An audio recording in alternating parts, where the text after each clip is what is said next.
Okay,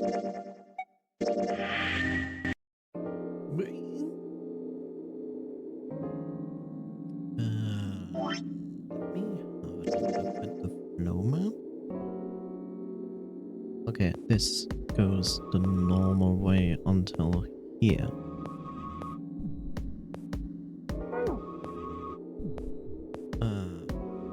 We entered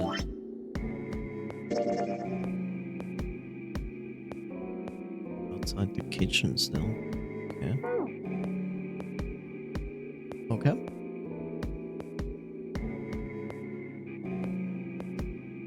Apparently this is not yet there where I think it is, but it is. Well, we shall see. Anyway.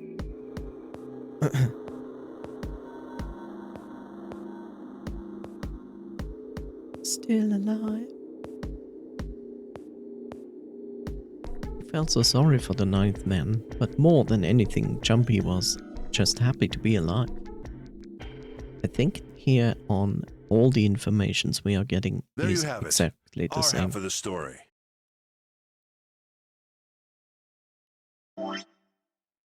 Yours.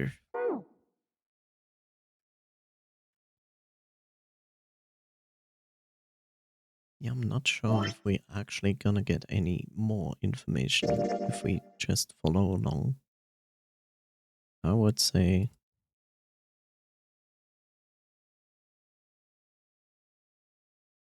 so.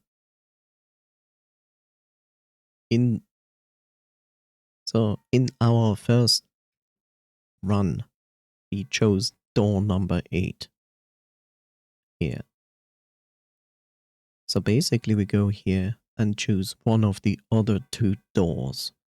It doesn't really matter which one, because it's only this section or this section.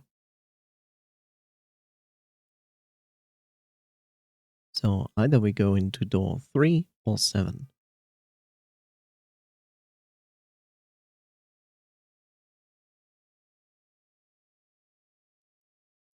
Can I jump? Okay, good.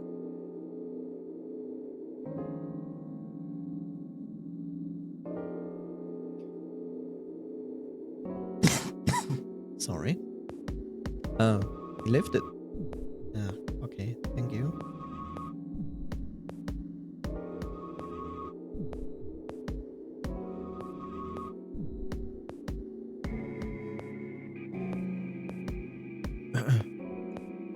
He lifted Ace up off the floor and laid him on the bed he'd be leaning against. When Jumpy turned around, Lotus gave him a look of pity. Well, we really don't have a choice now. We can't let his sacrifice go to waste. Right? Like you even mean that. You say something? No, nothing. It felt wrong, but he had to agree. Then suddenly Santa spoke. Yeah, but we're not done choosing yet, are we?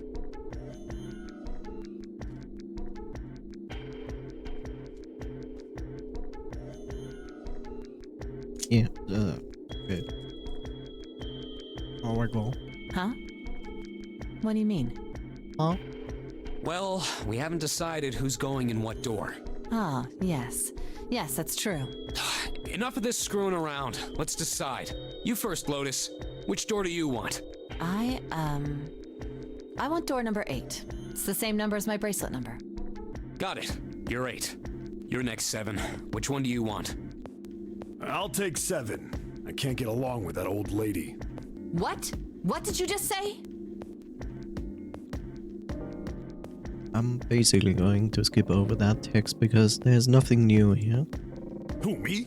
Oh, you're good. All right. Junpei, which door do you want?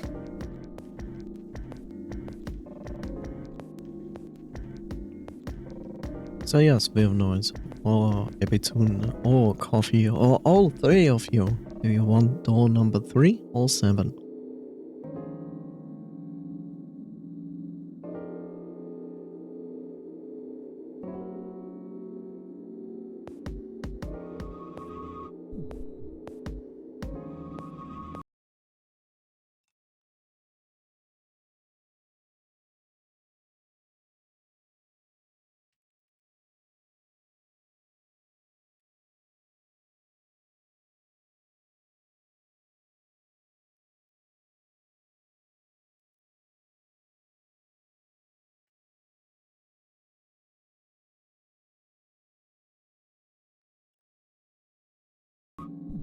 As you can see, we chose door number 8 last time. So coffee says 3,333.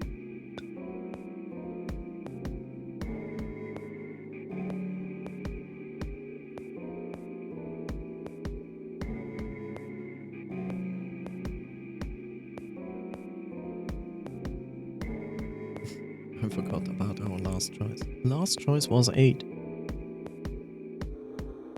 You can either go 3 or 7.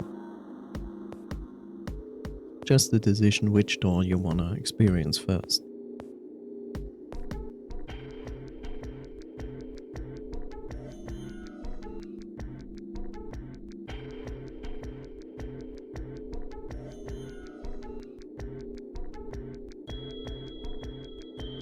Wow, wow, wow, wow.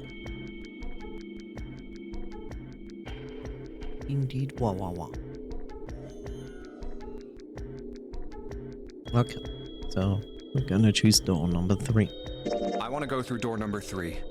Nope, you can't. Huh? Why? Because it's impossible. If we split ourselves into 3 and 3, then we give up on going through door 3. Why? The bracelet numbers for the 6 of us are 3, 4, 5, 6, 7, 8. There are 2 combinations that can go through door 3 with 3 people. 3, 4, 5, or 6, 7, 8. That's it. Of course, 2 teams can't go through the same door. I see. That means one team would get left behind. That's right. That doesn't happen if we go through door 7 or 8? No, they're fine. We've got 3 options. Santa began to explain. Option A, have 3, 5, and 8 go through door 7, and 4, 6, 7 go through door 8. Option B, 4, 5, and 7 go through 7, and 3, 6, and 8 go through 8. Option C, 3, 6, and 7 go through, and 4, 5, and 8 get 8. Sorry. Those are the only 3 options. That's it. At least if we want to get all 6 of us out of here. Wait. That was when Jumpy realized Plan A divides into 2 teams. 3, 5, 8 and 4, 6, 7. Plan B divides into 2 teams. Why are we repeating this? But that means There was one thing they all had in common. 5 and 6 can never be on the same team. If we want all 6 of us to go through a door, then June and I can't go into the same one. June and Jumpy had been friends when they were kids. We could never be separated. I used this glue and glued our cheeks together. We will always be together. He trusted her more than anyone else on the ship. If he chose 7 or 8, he would be taken away from her. Was that something he was prepared to do? They can be friends again when they leave. Yes, I know. Have you mulled it over enough, or do you need more time? Anyway, that's the deal, so think it over. You've got 2 choices, 7 or 8. You can't choose 3. If you choose 3, you're gonna be leaving 3 people behind to die. So what are you gonna do? 7 or 8? Time to choose. Jumpy thought hard. After thinking it over, his conclusion was, well, we decided for door 3. No, we decided for door 3, so we should stick to it. Okay, I mean, it's your choice. So we have 1 vote for 7 in now from Coffee. So what about you, Vernoise? And maybe a bit soon.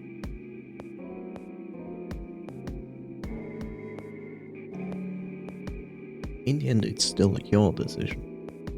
I mean, I didn't want the other team to perish for no reason. Yes, understandable.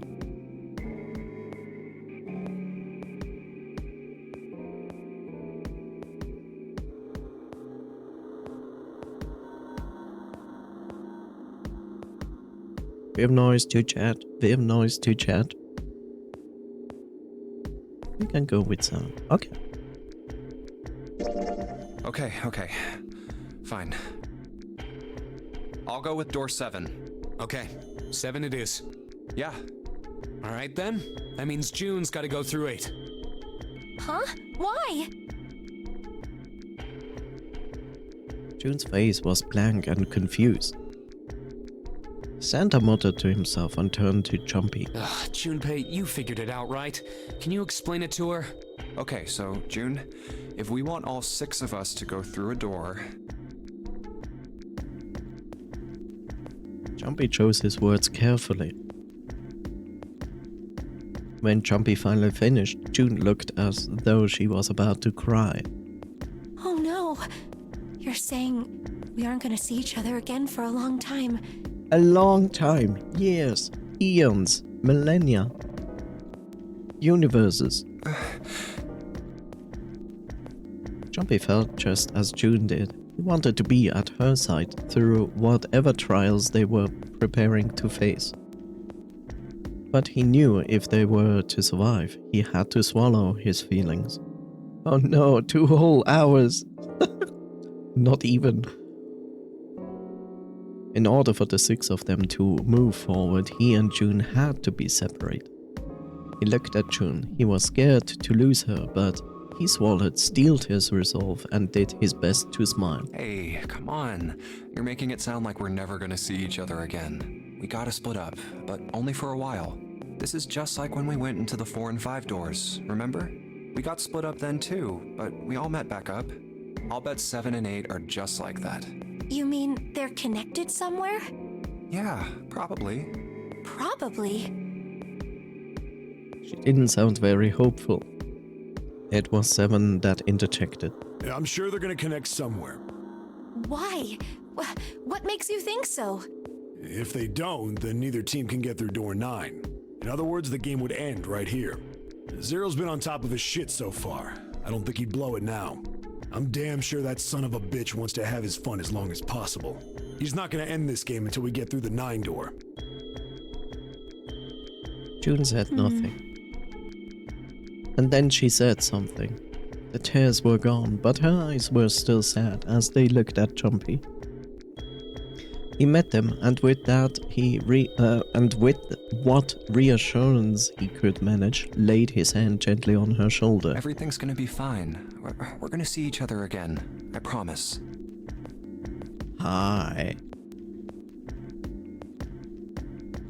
June bit her lip and gave him an almost imperceptible nod. Yes.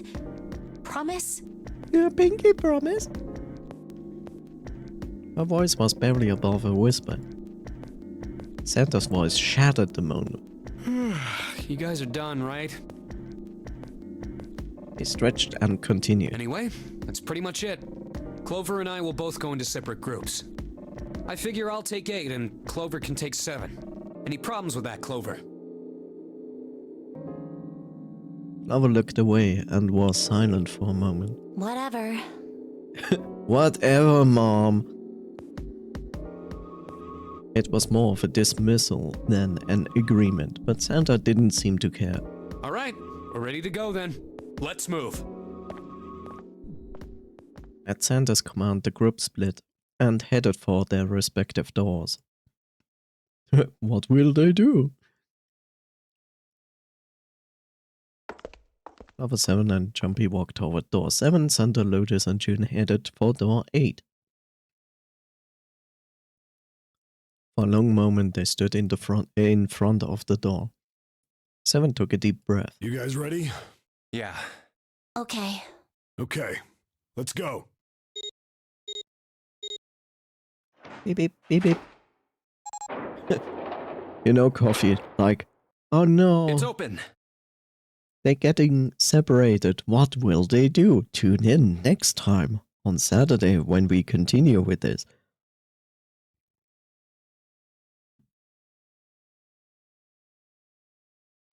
A narrow hallway stretched out before them.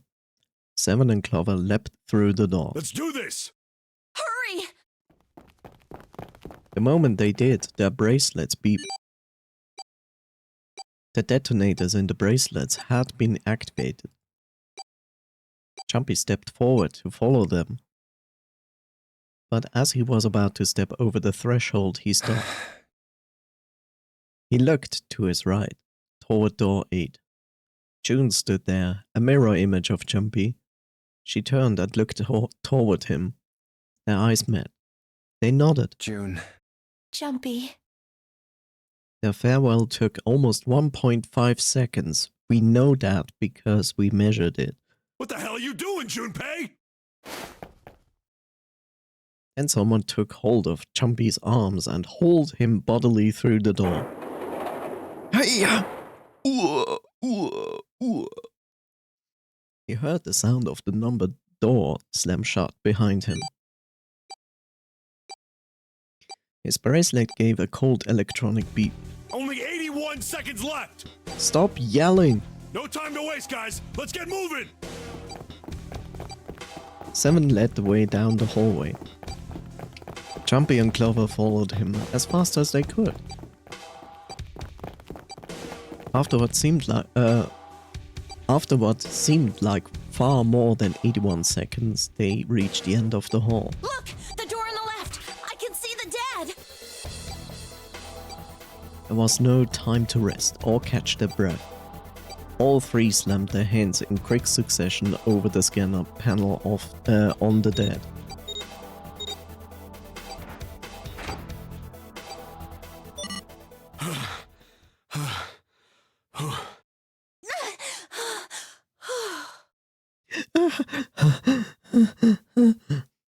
Are we going until we all get all the endings right? Basically yes.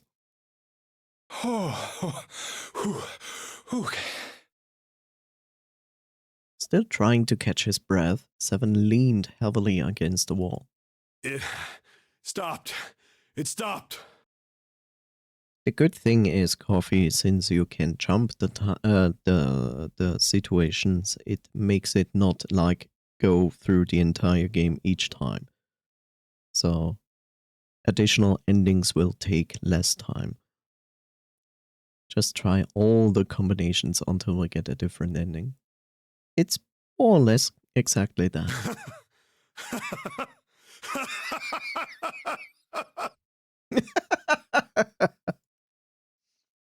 His smile seemed forced and a little crooked. This is the second time we've gone through one of these numbered doors, but whew, you never really get used to it. He stood up straight, no longer out of breath, and wiped some of the sweat from his head and neck. Clover smirked at him. I would have thought a guy your size would have bigger balls than that. Damn, girl! You're burning this old man. What? What the hell did you just say? Say it again! I dare you! You have no... You little... You want to die? I'd like to see you try. You fucking brat. All right, let's go! I don't get why his teeth look wacky as hell. Hey, calm down, guys. This isn't the time for this. It's not gonna do us any good.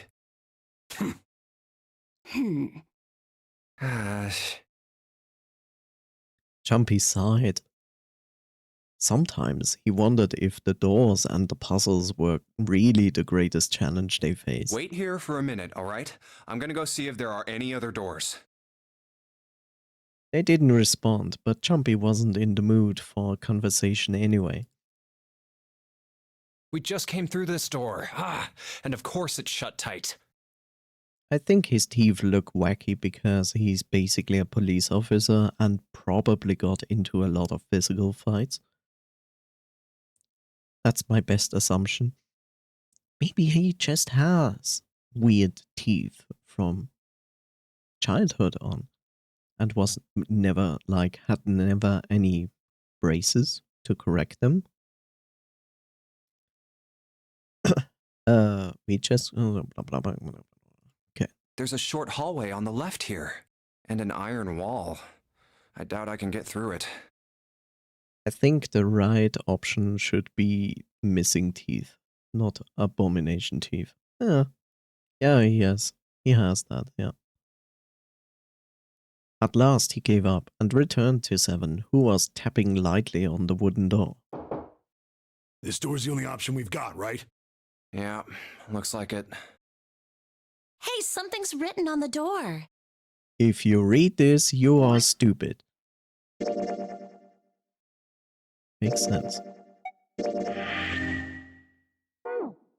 On that iron plate. It says operating room. If this thing's telling the truth, there could be body parts inside here.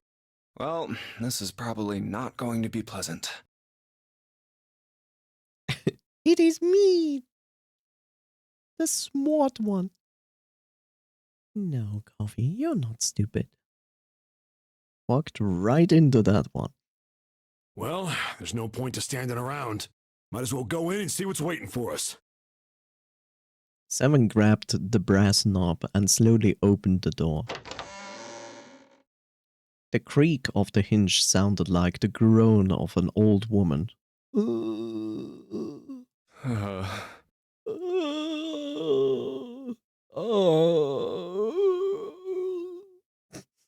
Something like that. What's wrong? No, it's nothing.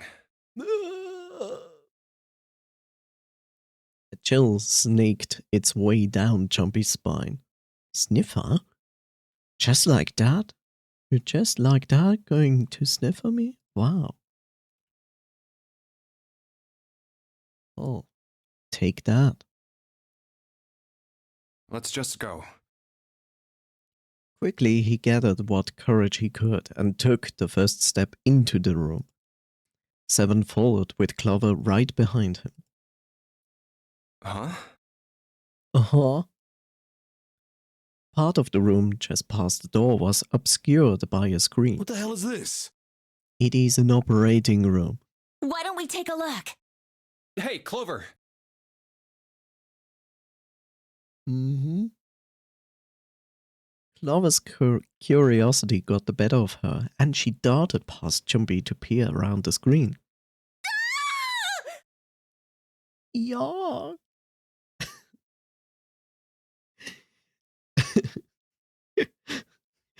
Yada! A scream nearly blew out Jumpy's eardrums. What? Clover! He and 7 ran toward Clover to see what had frightened her. Hey, what's wrong? They rounded the screen, and the cause of her outburst was immediately clear. What the hell is this? It's a mannequin. Is this a corpse? Yes, it's a corpse that looks like a mannequin. It was something that looked kind of like a human lying across some sort of bed.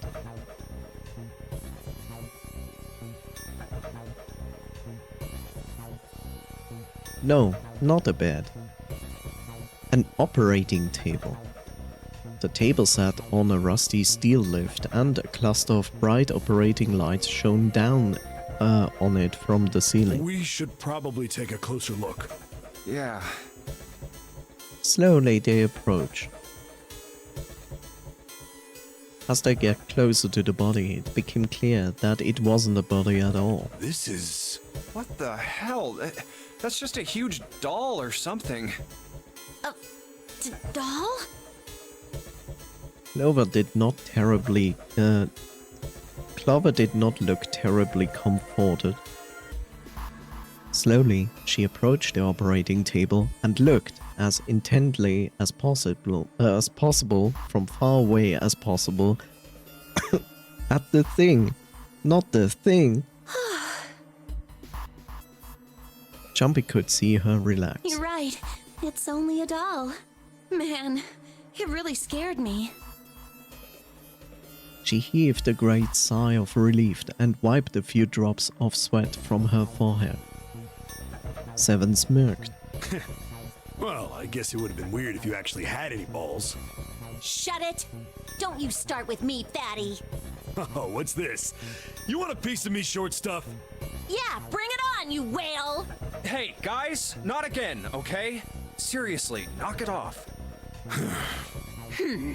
Jeez. Anyway, it looks like he's got something the two of you could stand to have a little more of. I'm talking about a heart. Huh? Oh, this? You mean on his chest? Yeah. It was set a little higher than normal for a human body, but from the shape of the organ, there could be no doubt that this was a heart. Why would there be a heart in a doll? I don't think it's a doll. You think maybe it's like a medical mannequin or something? No, it's a golem. Or maybe it's got more personal uses? Seven's grin was more than a little perverted. Clover glared at him. Anyway, how about we take a look around this place? Let's go. Okay. Sure thing.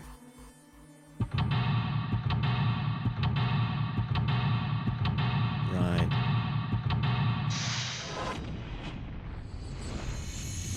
Hi, Bob. Perfect timing. And so on.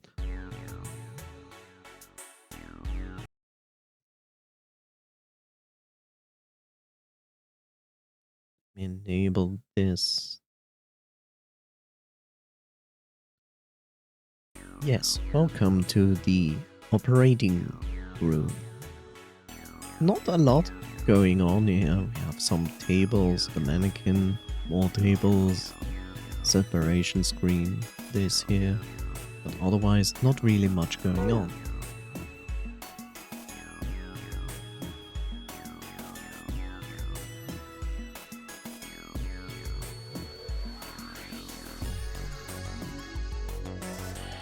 Yes, what do you want to do?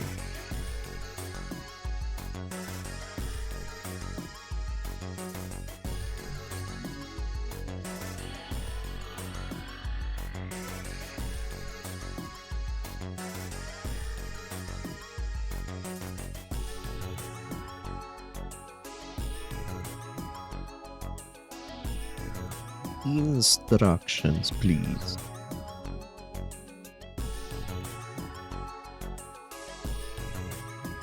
Okay. Look through every bottle in the room. It's very specific. There's a lot of different kinds of medication. It's hard to tell them apart. There are a whole bunch of bottles on the shelves. They all look like medicine. They've got labels, but they are all big medical words that I don't understand. That's a lot of medicine. I wonder if one of these is a laxative. Yeah, it sounds kind of gross. I'm not even sure if he's still talking. Yeah, it sounds like kind of gross, but I'm pretty sure every one of us had the same idea. If we had some laxatives, maybe we could crap out the bombs Zero put in us. Unfortunately. Damn it. I don't know what medicine does, I don't know what medicine does what here. Shelves are packed with bottles of medicine I can't identify. That concludes all the bottles. Of noise?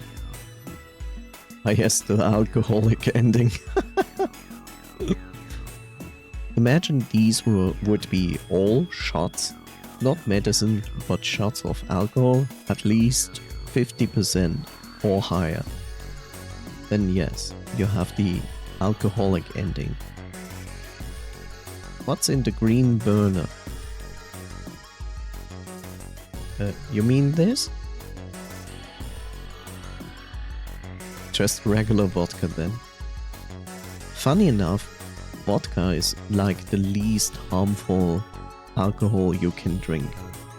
It's still alcohol, but on terms in comparison to every other alcohol, vodka is like the cleanest and best one you could drink. What is this thing? It's got these short iron legs. Maybe it's a heater? There's nothing inside it. Looks like it's probably a heater. There's nothing in it.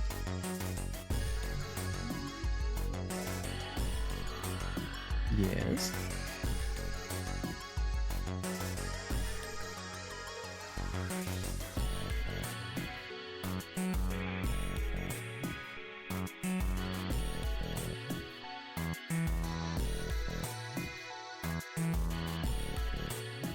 Under the cloths.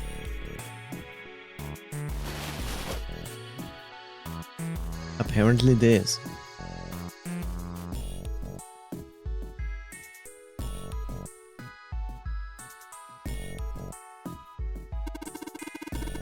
The bed doesn't look very comfortable. An old hard bed. Another medical mannequin? From the looks of it, this one's a chick. She has a name too. Lucy. Poor thing. Looks like Miss Lucy only has a head and a left arm. Maybe we're supposed to gather all her parts? Lucy's head and left arm are sitting on the table. Maybe something will happen if we gather all of her body parts? There's some kind of device attached to the bed. It says KG on the panel. Is this a scale? Something that appears to be a scale attached to the bed. See, that was everything. No, wait. No, that is what we looked at. Yes, what next?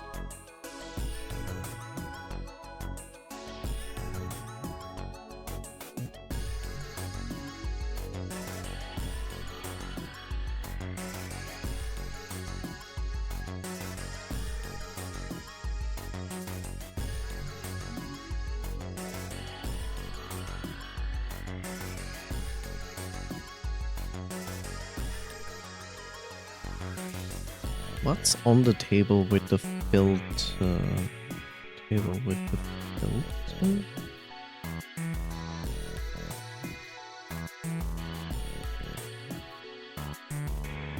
This table or the other one where the medicine bottles are?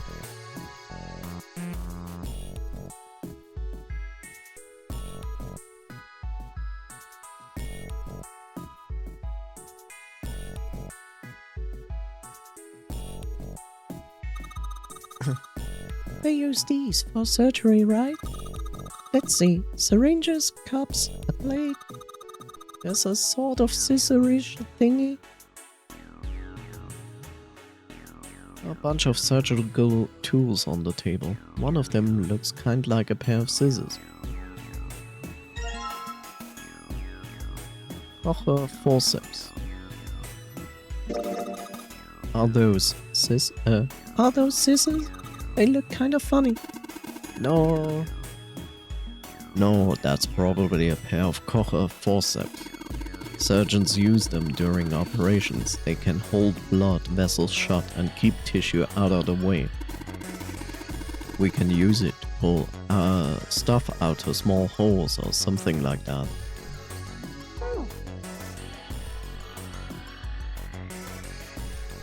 Funnel. This here. Let's see. Anything else? Nope. That's all. Yeah, that thing. It's a funnel.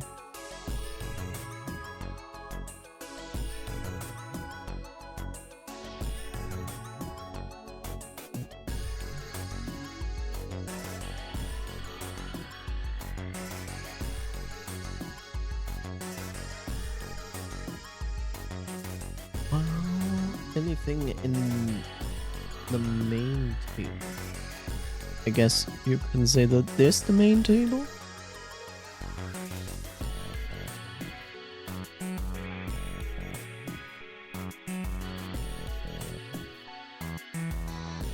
Or the one with mannequin? That's bad. Oh, okay. An operating table. Do you think old operation tables look like this? I have no idea. It's an old operating table. A medical mannequin is lying on it. This doll over here looks like a woman. You mean Lucy? Yeah. Hey, this thing says something too. It says John. Miss Lucy over here, who has only got a head and a left arm. Looks like John still got all his parts though. What the hell is going on here?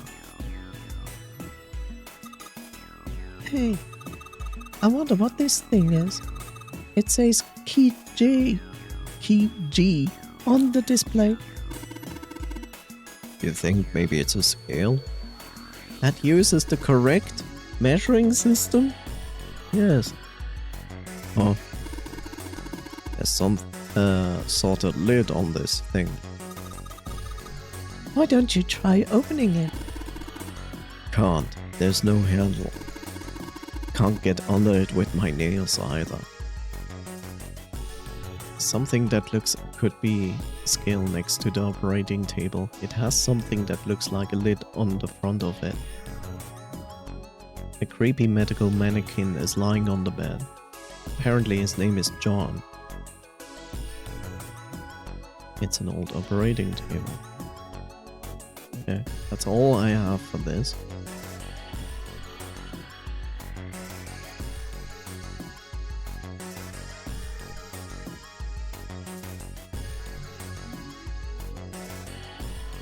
Where do you want to go next?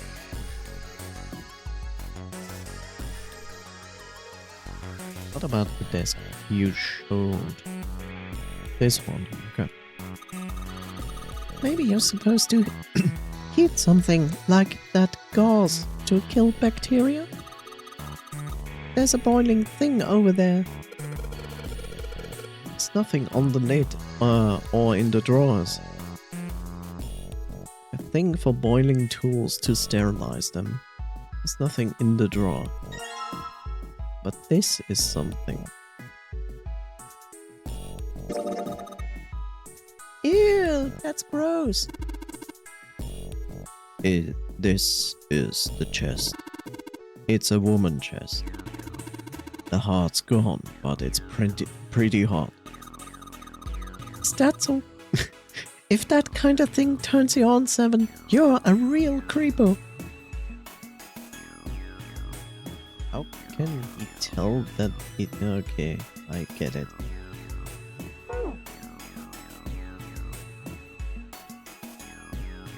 It's nothing... Yeah, that's all to that.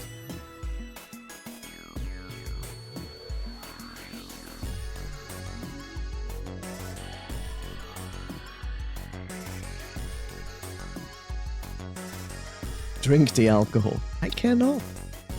Can you add it to the table with the other parts? Do it, Anakin. Drink.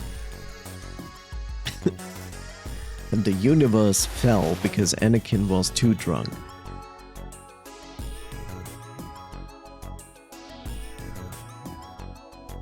Oh, bad.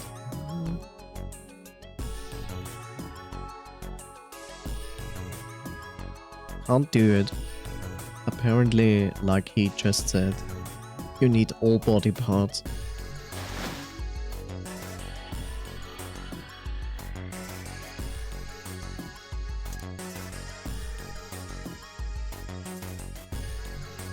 Alright.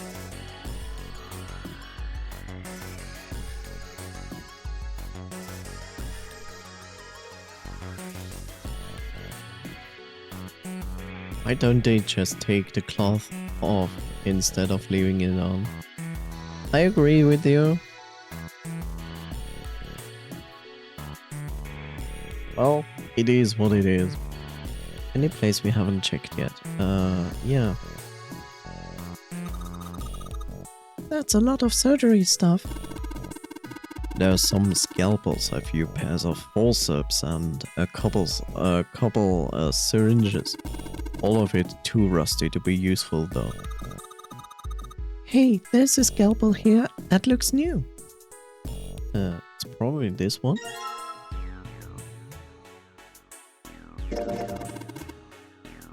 A scalpel that's not rusty. Seems like it was put here for a reason, huh? You think it's telling us to cut something? Yeah, I do. Otherwise, I think there's nothing here. None of this stuff looks useful.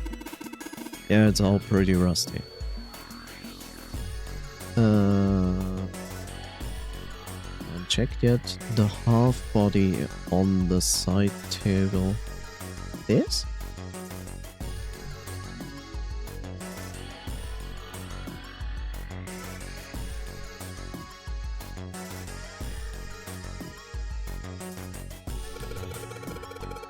A medical mannequin with its guts showing. Ew, gross. Hey, Chumpy. There's a slit in this thing's chest. Yeah, sure. Yeah, sure is. There's something in there. Maybe we can get it out. Damn it. Stinking thing won't budge. It's stuck. Well, I guess you can't use force on this one then. We need something small that can fit into that little hole. An internal organ, specifically a lung. Well, it's pretty clear that we need to do this. We have a fake organ, a lung.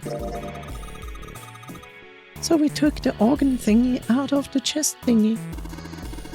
It's a lung, not an organ thingy. Huh? This part of here on the back, it's all rubbery.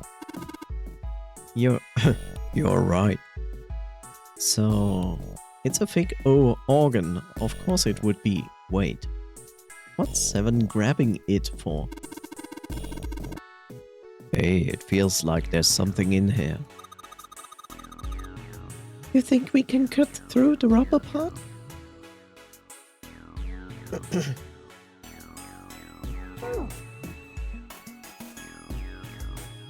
Chest of a medical mannequin.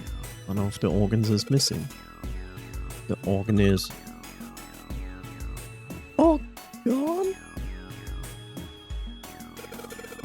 Really, Clover? I expected more from you. Oh, like you could do better. Find them with the scalpel.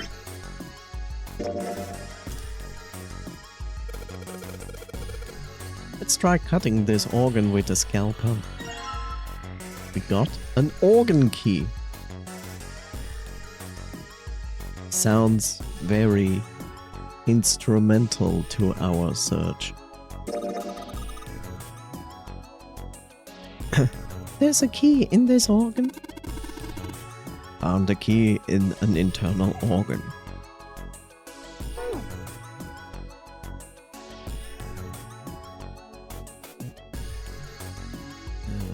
Looked at that, we have looked at that. We cannot click on that table because it's part of this table. But we can do this.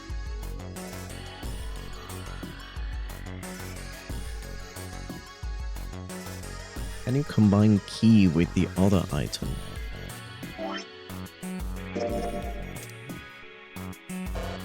Nope, I cannot.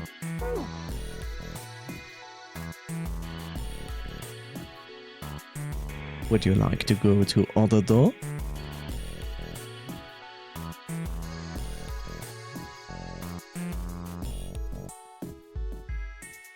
Does it work on the door? Cool, it unlocked.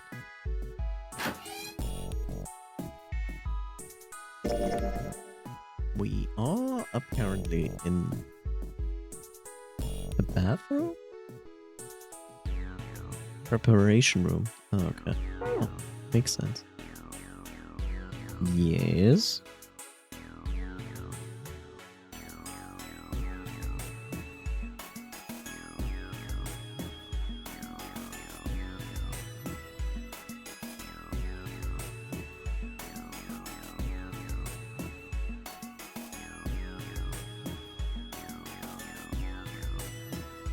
what to do.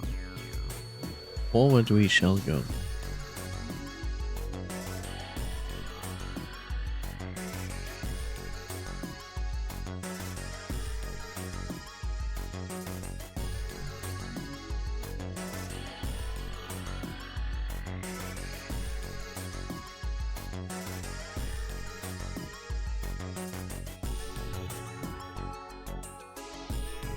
In now. Coffee machine on the table. It's probably not a coffee machine, but hey. Oh.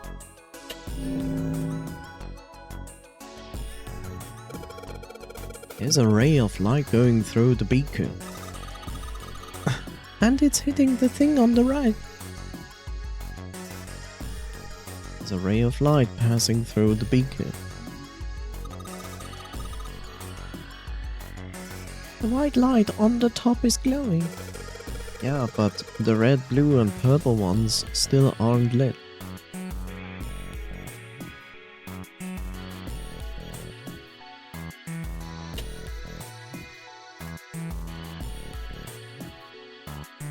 Fill the beaker with what? We don't have anything.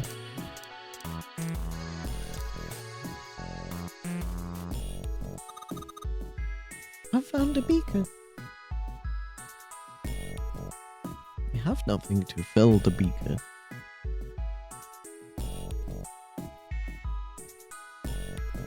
I will be honest, every time I hear the word beaker, I think of a beak and not what this thing is. A measuring tool. Anything in the closet.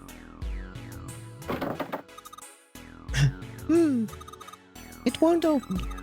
Looks like it's locked. There's a red plate on it. Do you think that means something? Damn.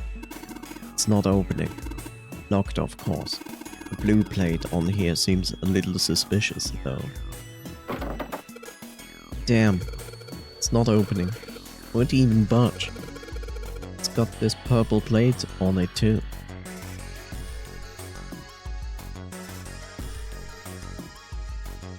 Anything in the closet? Skeletons? Other things?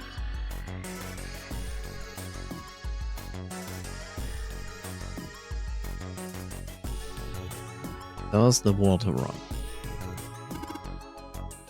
A sink.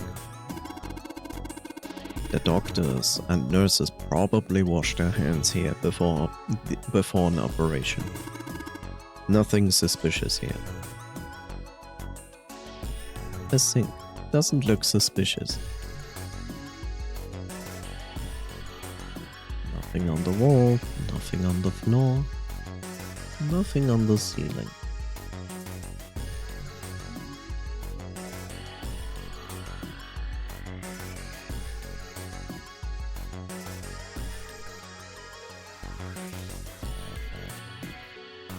You want me completely to turn around?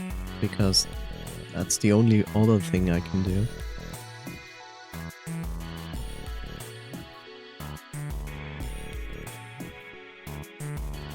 Because that's a U-turn. This here. Anything in the thing.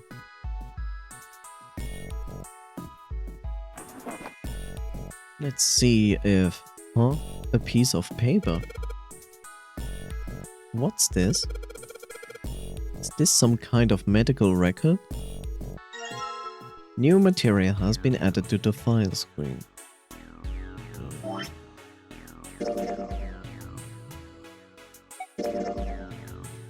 Medical record found in the preparation room. It has records of 2 mannequins. There's a male mannequin named John and a female named Lucy. The records show each mannequin's total weight and the weight of their individual parts.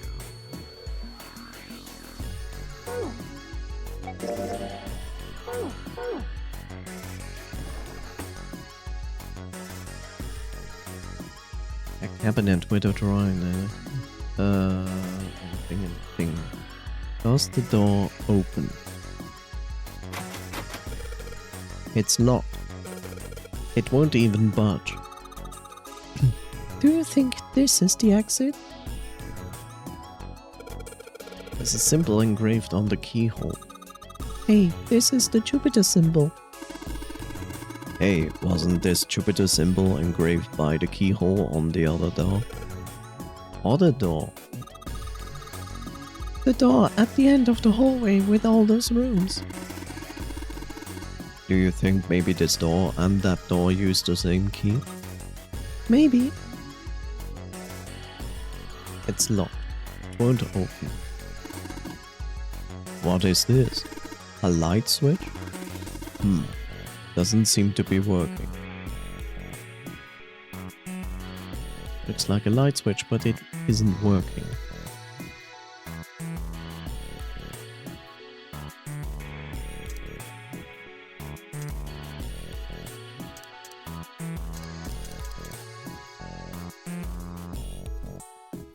So much for the door.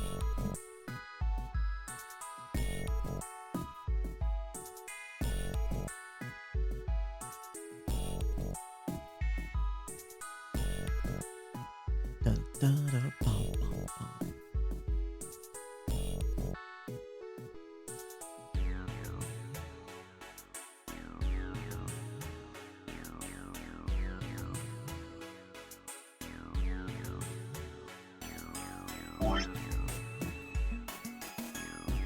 No, I cannot, because I don't have it anymore. You know, this is Zelda. I used the scalpel once and then it broke.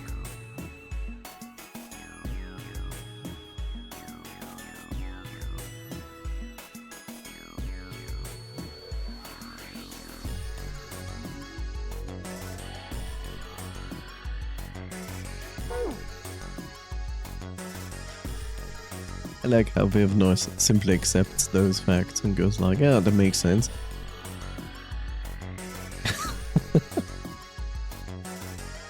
Congratulations, you used your crowbar to open the door. Dispose of crowbar. Can you kick down the door? No, and save me some time. I wish. But no.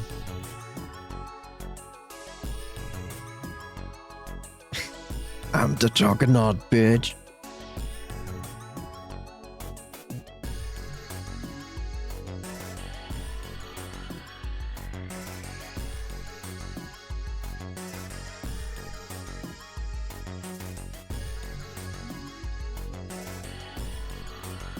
Anything in this room that we haven't checked? What the hell are you doing? Don't you want to get out of here? But I'm tired. There's a long chair in the corner of the room. We have checked that. We have checked this. In this room, the only thing we haven't checked is this. I think you hang your coat here. There's a bunch of hooks. That's all he has to say to that. There's a light bulb illuminating the room. That's all for this room, basically. And then we are back here. But we can also turn to the right side. Where do you want to go? Right? Or left? Or do you want to check something else? Anything in the other rooms? Awesome, it's unlocked. Welcome to a room with a lot of stuff in it. Let's start down here. What's this? Looks like a can with a spray nozzle. It says CO2. So it's a can filled with carbon dioxide.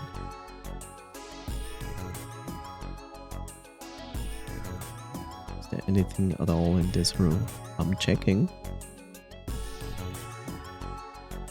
Cannot click on the books, not on the wall, not these pipes. Hey, Jumpy, there's a dihydrogen monoxide on the shelf. Why don't you just say water? There's a bottle of water on the shelf. The label says H2O. Oh. Something stinks. Is it coming from this bottle? It says NH3. Well, that of course stinks. It's ammonia. There's a bottle of ammonia on the shelf. It says NH3 on the label. Oh, good stuff. Let's go for a drink. What are you talking about? I'm talking about the bottle. It says C2H5OH, right? It's ethanol. That's right. It's also known as ethylic alcohol. It's pretty much what booze is made of. I still wouldn't drink ethanol. So, you are going to drink it? Nah, I won't. Might say that's what it is on the label, but there could be anything in there. There's a bottle of ethanol on the shelf. The label says blah. Hey, Jumpy, do you think there are any slugs on this ship? Huh? Well, if there are, I was thinking we could put salt on them. What's she pointing at? Label states NaCl. Salt, huh? Do you think Salmon will shrivel up if we put it on him? Hey, you say something. There's a bottle of salt on the shelf. And the A is sodium and the Cl is chloride. So salt is made up of one sodium atom and one chloride atom. Welcome to school, kids. Jumpy, there's a bottle of iron powder on the shelf. How do you know it's iron? The label says Fe. Fe stands for iron, right? There's a bottle of iron powder on the shelf.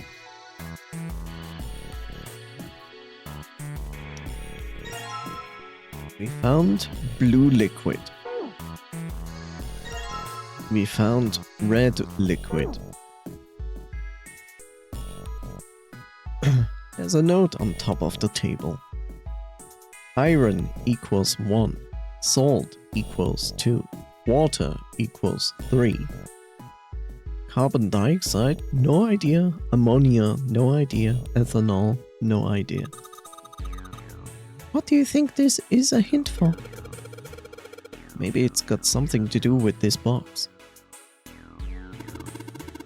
This thing won't open. Is it locked? You probably need to put in a passcode. I mean, jeez, they've even got a keypad on there. How much more obvious can you get? And only enter 3 numbers. E is for enter and C is for clear. Once I input the number, press E. If you mess up, press C. Let's give it a shot. That makes no sense since we do not know what we need. So basically what we have to figure out is what numbers carbon dioxide is, ammonia and ethanol to get the code here. And that's basically everything in this room. Rectangular table. I wonder, did people mix medicine in this thing?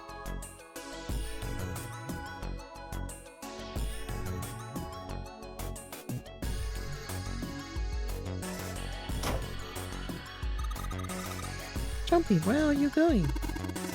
That's the door we came through. The only thing out there is a numbered door. I'm pretty sure I don't need to tell you that the numbered door is a one-way deal. So, You're saying there's no point in going back there, huh? And they're nodding. Awesome. No, I cannot click on those panels. What are you going to do now?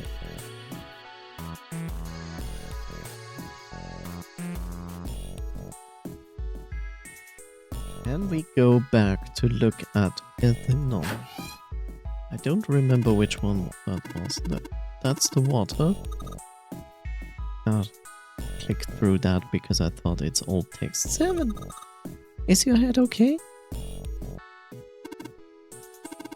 Page 3, it's nitrogen, and H is hydrogen. So in other words, ammonia is made of? Water. Yeah, okay, shut up.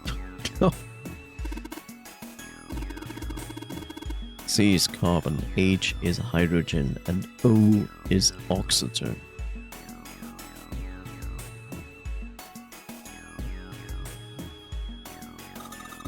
So basically, ethanol is made of 2 carbon atoms, 6 hydrogen atoms, and 1 oxygen atom.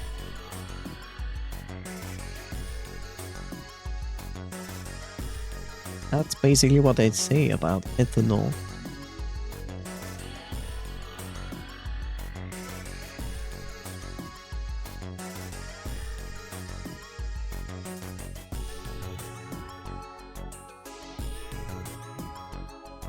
What about the third ingredient? So this one?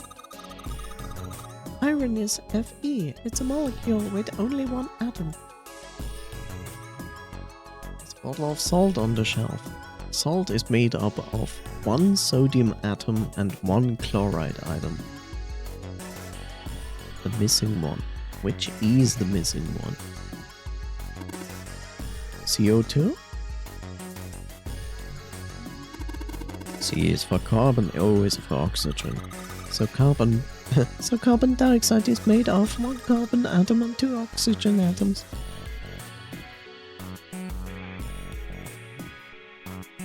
Basically.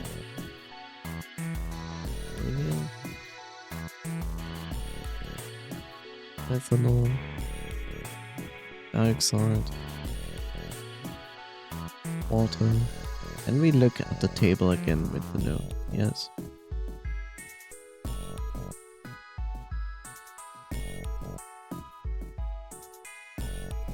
Iron is 1. Salt is 2. Water is 3.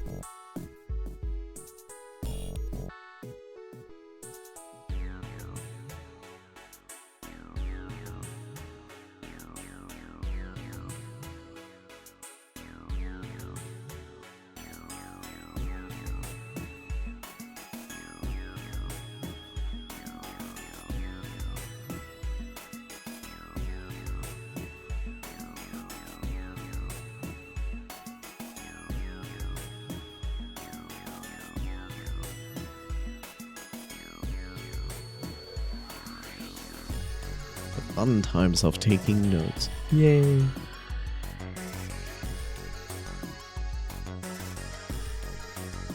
We do not know what carbon dioxide, ammonia, and ethanol is.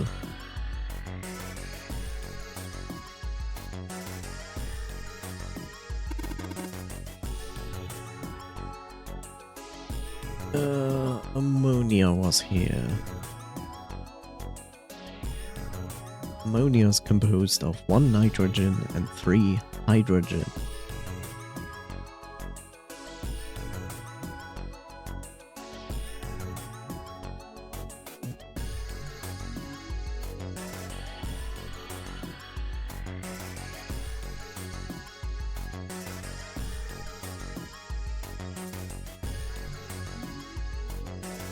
Ammonia.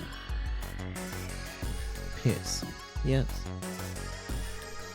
So if you take piss and you let it dry, then it becomes ammonia. Can we use the number pad? We can. It's just not useful.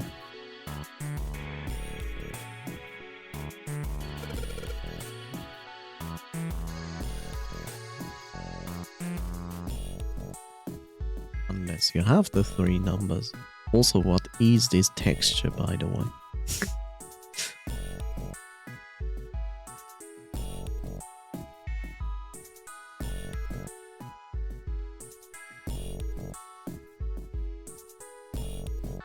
Three, 4, 9. 3, 4, 9. Well done! You solved it in one go. Good job, Vervnos. We found a fake heart, Schmort, and a fake right arm. An empty box. There's nothing left inside.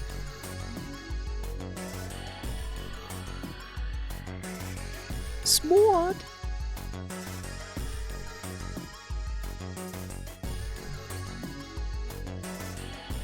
Vervnos is doing the maths. Can you combine heart with chest part?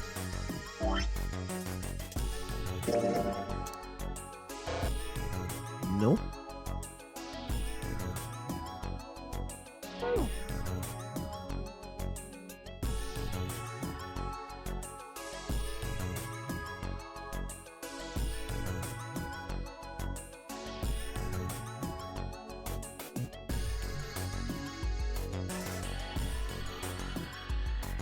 Can you pour the bottles to the beaker in the other?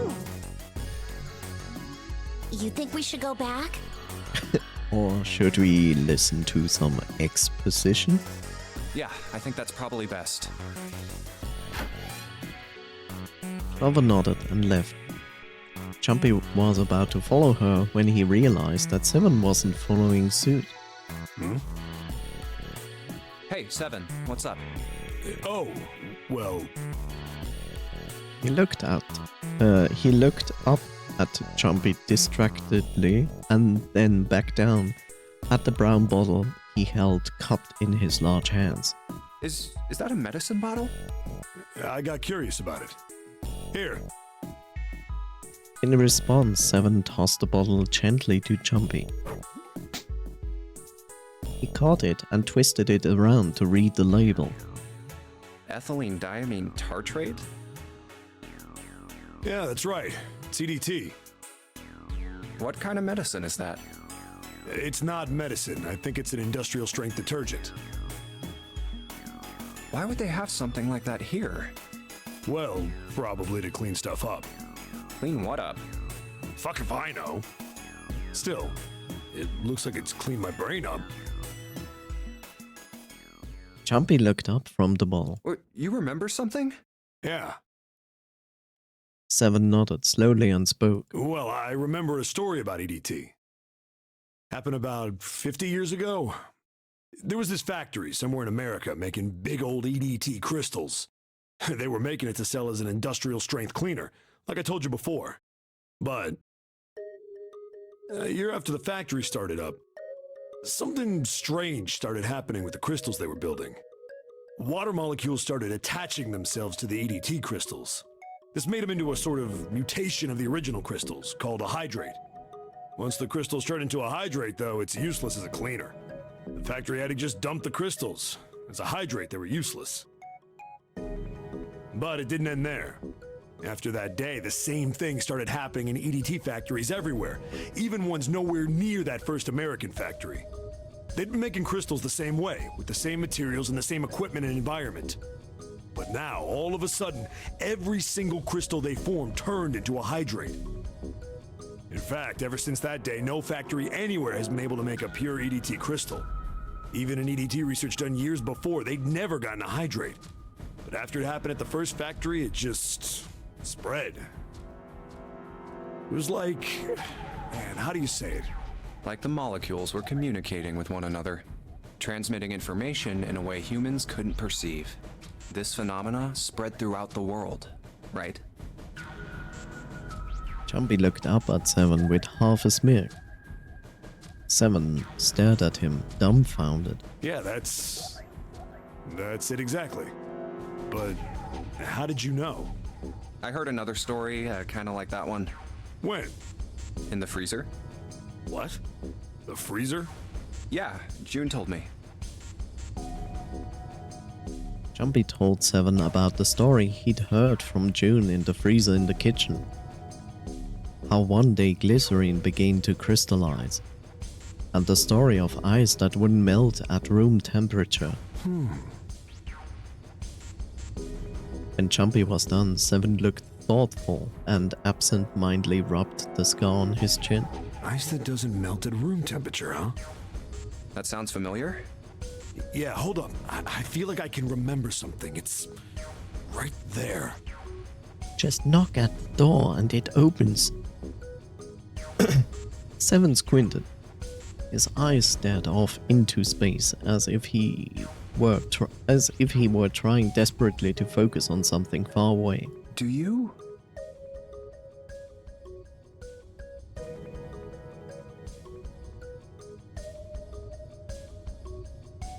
Do you choose number 1 or number 2?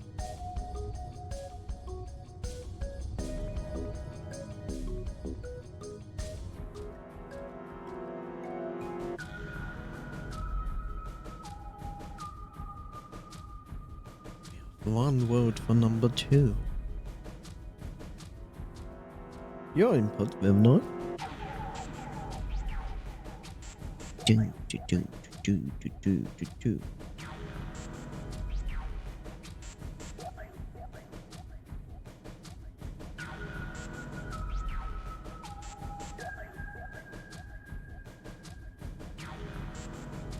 Know about Ice 9? Do you know about Ice 9? Ice 9? Ice 9. Ice 9. Ice. Baby. Suddenly, Seven's eyes shut open. That's it. I remember now. That woman, she's on this boat. That woman? Alice! Who's Alice? Come on, the woman who won't melt at room temperature. Huh? It became clear to Seven that Jumpy had no idea what he was talking about. He ran his hand across his face and took a deep breath. Hiya, Bitsun. You know how the Titanic sank on April 15th, 1912, right? Yeah, more than 1,500 people died. Worst maritime accident in history. What about it? Did you hear about the boat that was sent to collect the dead bodies? Did he huffed some sort of chemicals? He huffed and he puffed. But the ship didn't sink. I think that was the RMS Carpathia, right? It was a cruise liner, just like the Titanic. No, that was the ship that picked up the survivors. The ship that collected the dead bodies was the CS McKay Bennett. The McKay Bennett showed up on April 17th, 2 days after the accident. It set out from Halifax, a port in Canada, and recovered 306 bodies. The Atlantic that far north was really cold. It would have to be for there to be icebergs and stuff. Anyway, the bodies they pulled out of the water were frozen solid. This isn't a very nice story. So, what happened next? Well, they say the McKay Bennett recovered something more than just dead bodies. There were various bits of stuff floating around in the water. Things the drowned had carried with them, or stuff that dislodged as the ship sank. One of the things they found was a coffin. A coffin? Yeah, a wooden one. The craftsman who made it must have been pretty skilled. It wasn't just a wooden coffin. It was all wood, no nails, no reinforcements, no gaps in the wood anywhere. The thing was airtight. The crew got pretty curious about what might be inside it and opened it up. They had to get a wedge and hammer it open. It was so well made. And destroyed a cultural thing. Well done. Inside, they found a woman. Or, I guess you should say, they found the dead body of a woman. Her hair was thick and black, and her skin rich brown with no blemishes or signs of decomposition. They say that she looked gorgeous, like a goddess. She was obviously dead, but everyone who looked at her said she just looked like she was sleeping. Her skin was so lifelike, she looked like she might wake up any minute. And she didn't, though. Like the rest of the bodies they found, she was frozen solid. Eventually, the McKay Bennett finished searching and returned to Halifax. The 306 bodies were unloaded and taken ashore. However, it was warm enough that they began to thaw. They say that the stink was horrible. But there was one body that didn't thaw. And that was... The girl in the coffin. That's right. Everybody thought for sure that she'd melt and start to rot like the rest of them eventually. But weeks passed and nothing happened. Then a month passed, and another. It was summer, and she was still frozen solid. After a while, people started to say she was some sort of miracle. Rumors about her started to spread. People came to visit Halifax from all over. After a while, people started to call her All Ice. Alice. Of course, those rumors didn't last long. Why? Well, she up and disappeared. One day Alice was there, the next day she wasn't. They say someone snuck into where they were keeping her and stole the body. With the body gone, the rumors followed pretty quickly. And after a while, no one remembered her. You might be able to find something about her if you could find a newspaper from back then, but that's about it. Wait, you just said that she was on this boat. Yeah, I did. Alice has got to be somewhere on this ship. Now why the hell would you say something like that? Because I know. And just what is it you know? What happened to Alice after she was stolen? Jumpy go. All right, tell me. What happened to Alice? Seven nodded slowly and took on the look of a man recalling something long buried. Well, around that time, the word was that there was a special black market in New York. All millionaires from all over the world. I've heard that Alice went up for auction there. The person who won the auction was... Lord Dashiell Gordain. You've heard that name before, right? Lord Gordain. Oh, isn't he the guy who bought the Gigantic? The Titanic's sister ship? Yeah, that's him. Although I guess he hadn't done that yet. What do you mean? Gordain bought Alice in 1912, and 4 years later, in 1916, he bought the Gigantic. And he hid Alice somewhere on the Gigantic. But nobody knows where. He died in 1931, and apparently he died without ever telling anyone where Alice was hidden. However, what? Well, he did have one close friend who asked him, "Where is Alice?" And he said, "Alice sleeps in a small chamber past the Forest of Knowledge beneath the navel of the Gigantic." What the hell is that? Is it some kind of riddle? Your guess is as good as mine. Seven threw his hands up in defeat. So that's it. Whatever you think, I believe it. She's hidden somewhere on the Gigantic. In other words, she's hidden somewhere on this ship. Before Jumpy could dispute Seven's rather bizarre claim.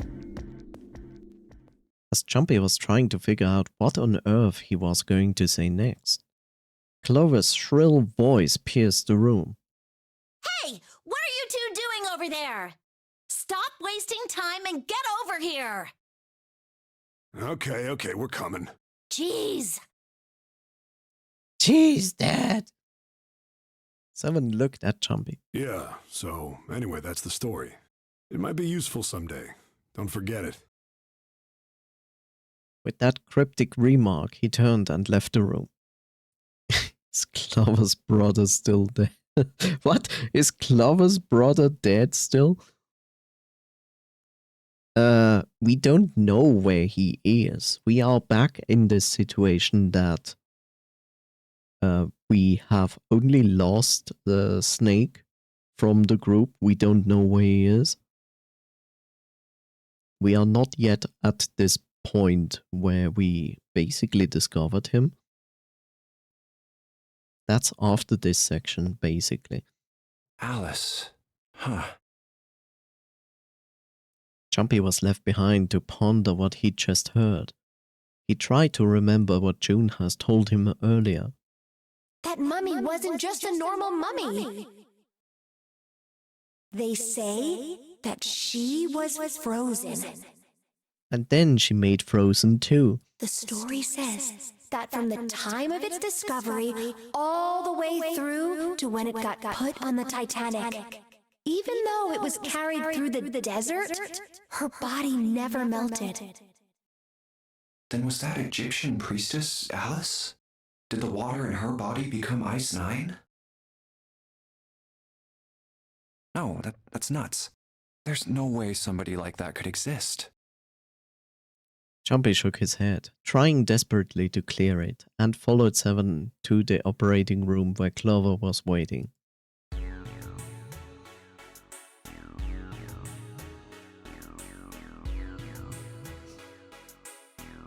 Wah, wah, wah, wah, wah, wah, wah, wah.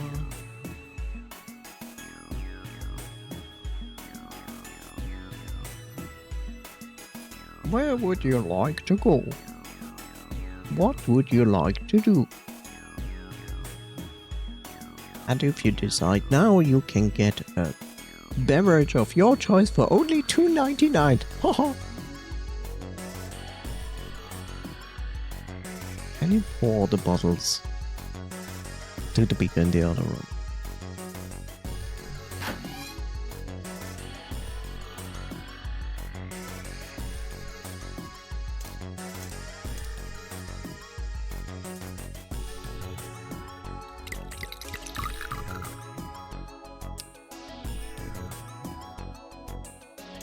I'll put red in it. Let's put in the blue liquid next. I'll put the red liquid back into the bottle.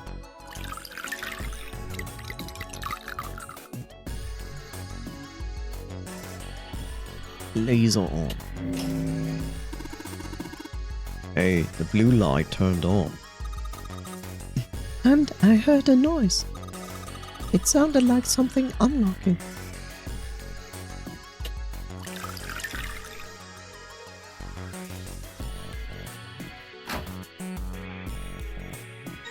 You have found a fake leg. Leggies. It's Leggies Day.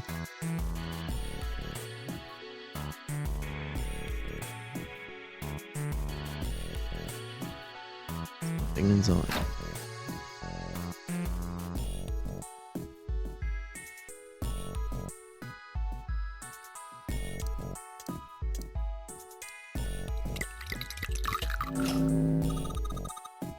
The red light's not on now.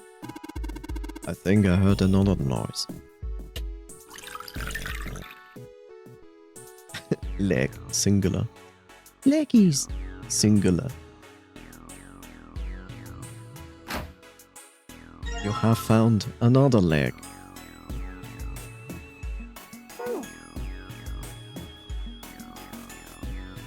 There's nothing left inside. Oh.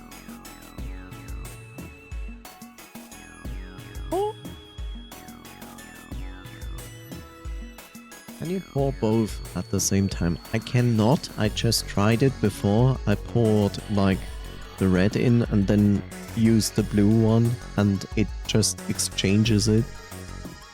So I cannot apparently pour both into the beaker.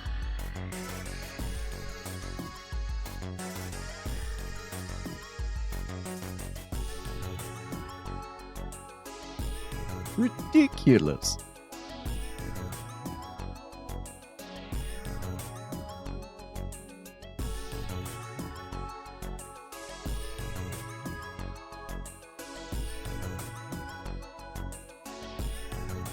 Can you combine them?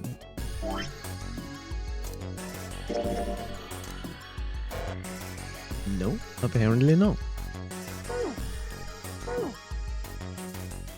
Which is weird.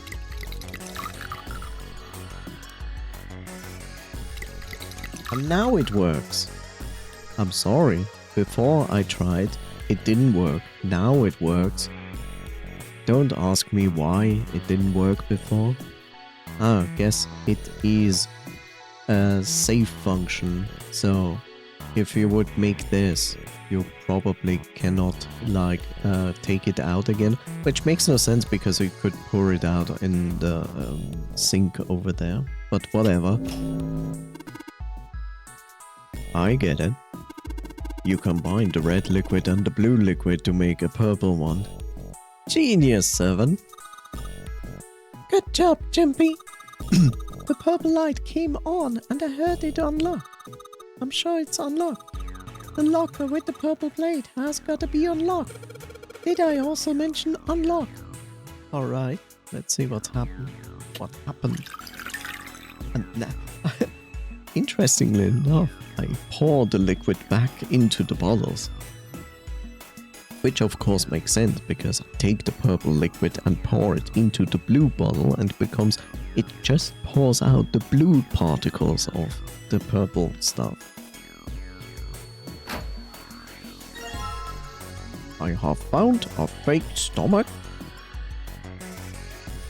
Do we still have both? No, we have only a purple liquid now.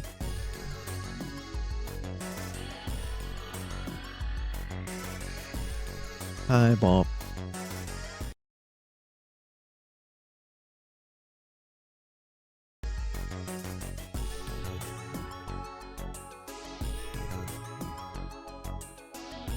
Can we combine everything on the table? Oh, can see it.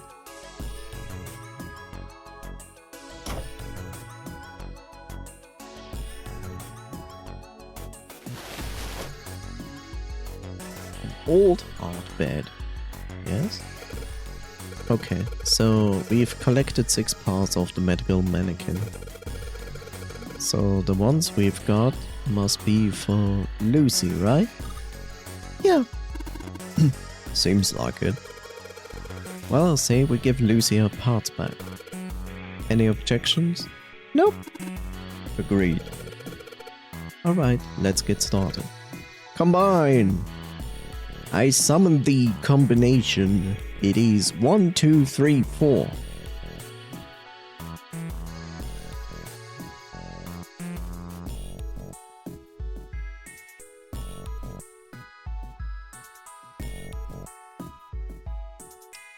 Yes, what would you like to do next?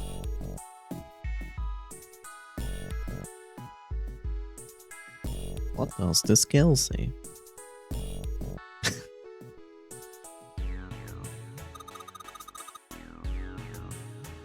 Oh, there's a number on here. 51 kilograms. What's this? Is this the weight? Well, we were just stacking the body parts on it, so it makes sense that it would be the weight. It seems to be a scale that measures the patient's weight. The panel says 51 kilograms. Did we have weight in the notes somewhere? No, not here. Here. A medical record found in the preparation room. There we go, sorry.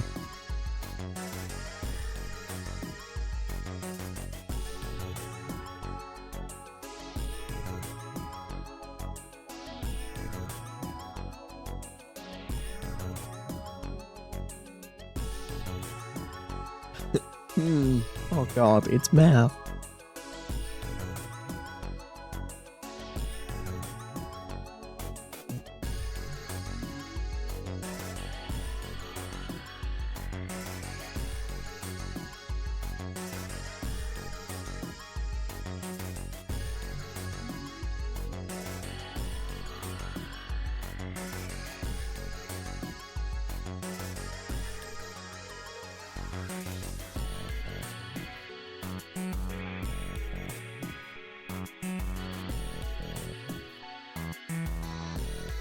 You have it with noise? I have it.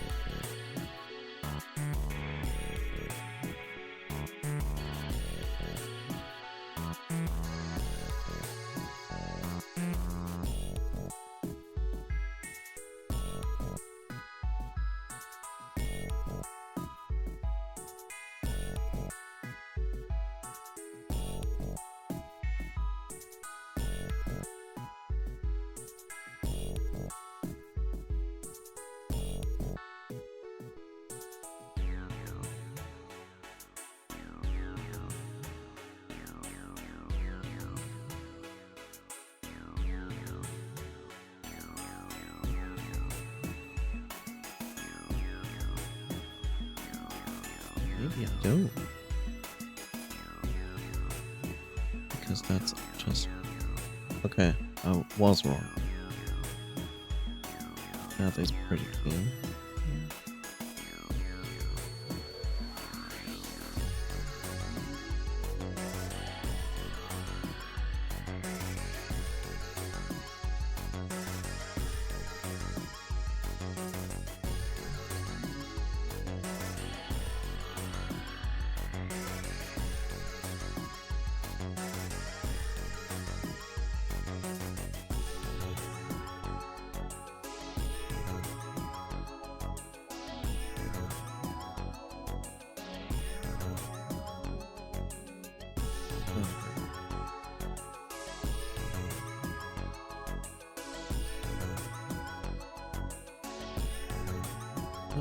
I have.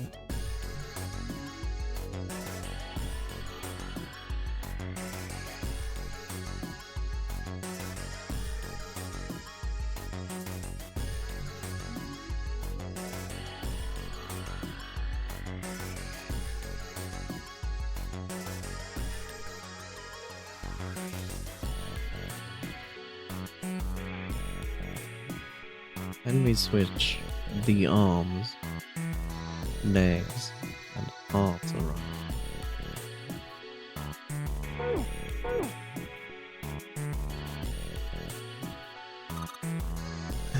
Hey, nothing happened. That's odd. Maybe it's the wrong Wait. Wait. Well, you know, there's a scale on the side of the bed. Maybe we need to get the scale to a specific number. How we are going to do that? I think we're supposed to swap our body parts with John's. Oh, let's give it a shot. Operating instructions. The screen will display two medical mannequins. You can switch their body parts by selecting the part you want to switch out. Can we switch arms, legs, and hearts around? Apparently we can. So now is more the question, what do you want to swap?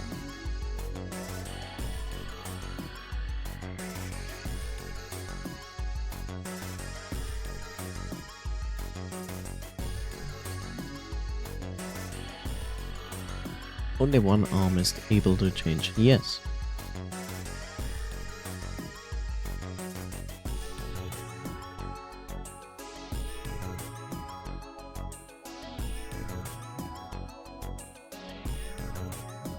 Next.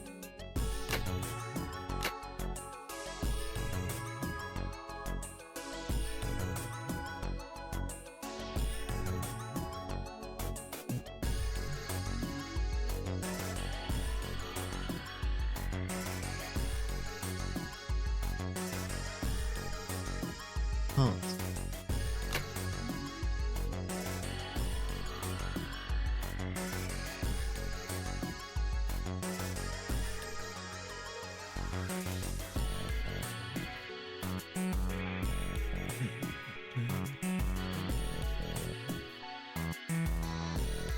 Hearts again.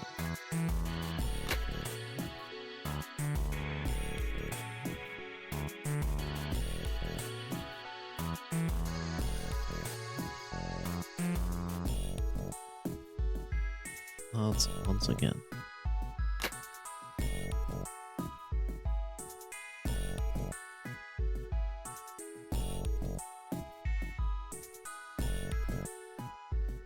Also.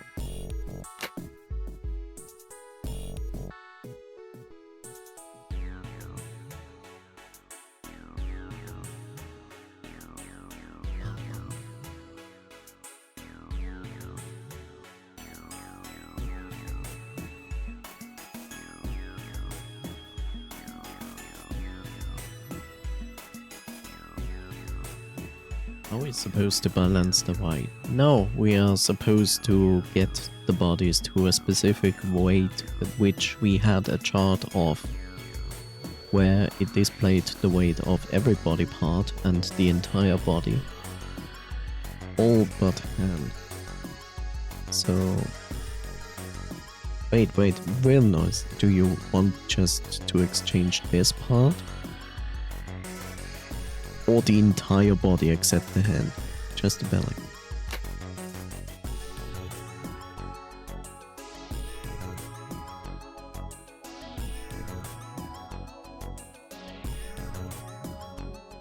Then on.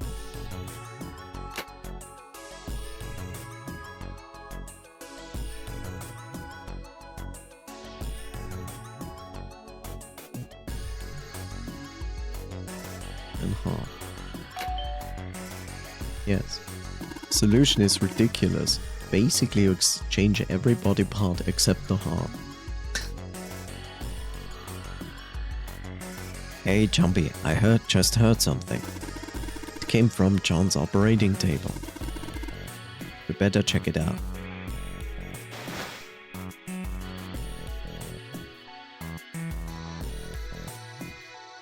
It's an old operating table with a mannequin on it. Hey Jumpy, look at the scale. Huh? The lid on the scale. It opened. Oh, I get it. Must have opened because we matched John's weight to what's on the chart. And we have found a Jupiter key.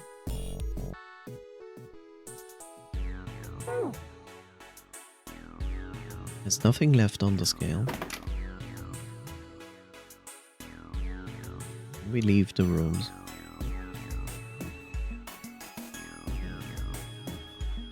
Here? I think it was here, right? Hey, hold on. Jumpy stopped, about to put the key into the doorknob. That is not a doorknob, but okay. Oh, what's up? Where's Clover? Huh? Jumpy turned around. Clover was nowhere to be seen. Oh, god damn it. Where the hell did she go? Okay, just hold on a minute. I'll go get her. Sure thing.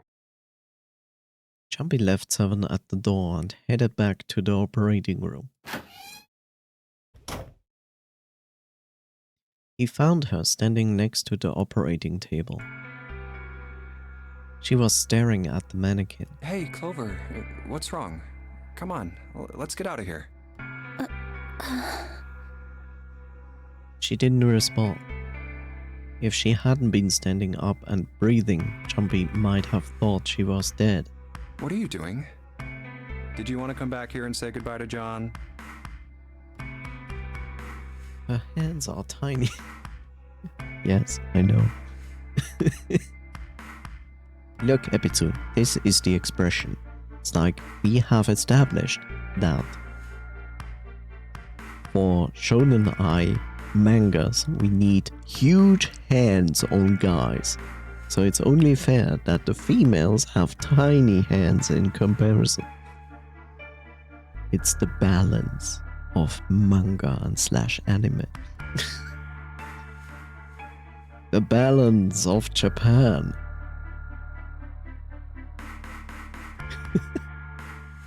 It wasn't the best joke, but it was something. An attempt to lighten the mood. Yeah, but her left hand is so much bigger than her right.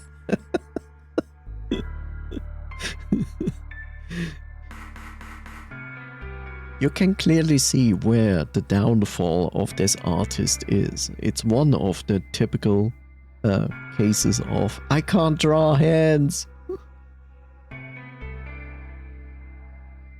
Clover didn't laugh. She stood stock still and said nothing. Hey, Clover, can you hear me?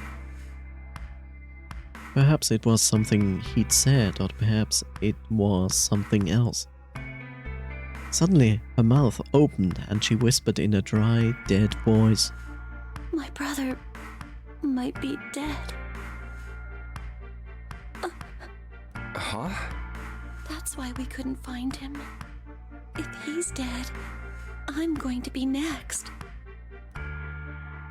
Suddenly, the operating room felt very, very cold. What are you talking about? What's wrong with you? He gave her a small shake, but she still didn't respond. The silence grew heavier. Jumpy, what do you want to do?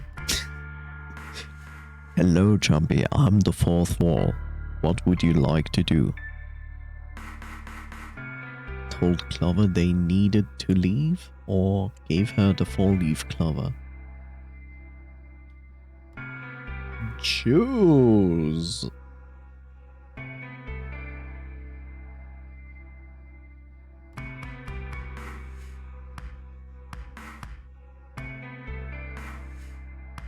Why is Twitch giving me an information? Ah, because I unlocked an achievement. I see. I do know.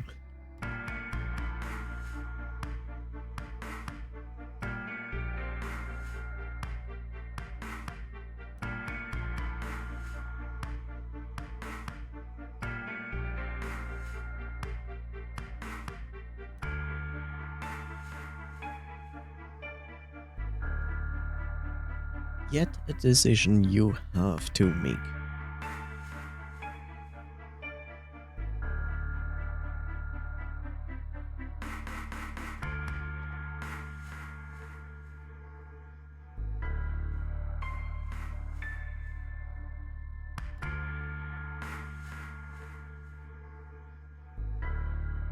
Who had number 4 as name? Clover.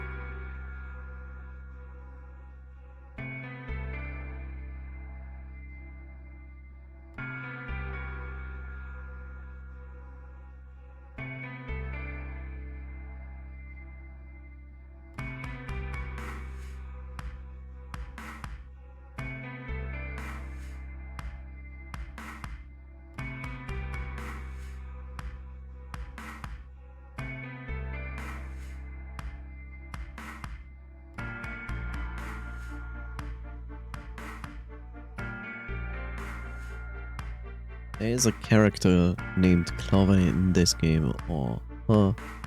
She's basically standing in front of you.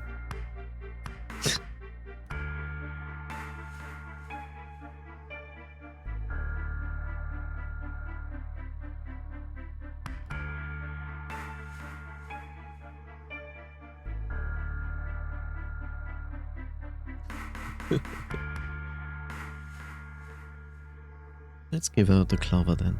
Okay. Oh, yeah. He didn't know why, but suddenly Jumpy remembered something he'd been given earlier. It's in my pocket somewhere. Here it is. It's somewhere in my pocket. My keys! He reached into his pocket and dug it out. A four-leaf clover. Santa had given him in the second-class room. He held it out to Clover. Hey, did you know? Each leaf means something. Hope, faith, love, and luck. That's what a four-leaf clover stands for. Take it. Use it as a good luck charm. He pressed the four-leaf clover into her hand. Listen to me, Clover. No matter what happens, you can never lose hope. You have to remember what's most important, and that's to have faith and to have love.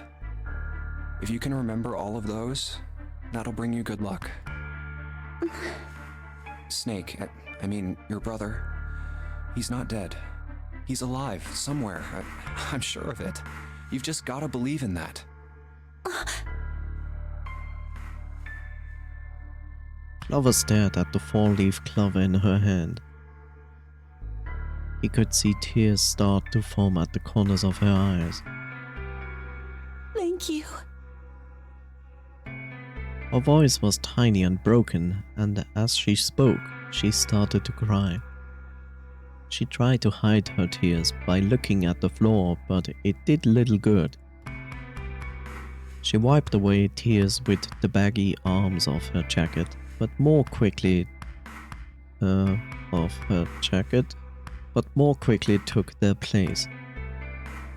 No matter how she tried, she couldn't stop crying. Her tears made small wet circles on the floor. Thank you. She said it again. Then she looked up at Jumpy and seemed to choke down her last of her grief. She did her best to smile. Jumpy wiped an errant tear from her cheek with his thumb and gave her the best smile he could manage. Now come on. Seven's waiting for us at the exit. But still, she didn't move. Wait, before we go, there's one thing I want to ask you. What's that? What do you think when you hear the word experiment? For a moment, his mind froze.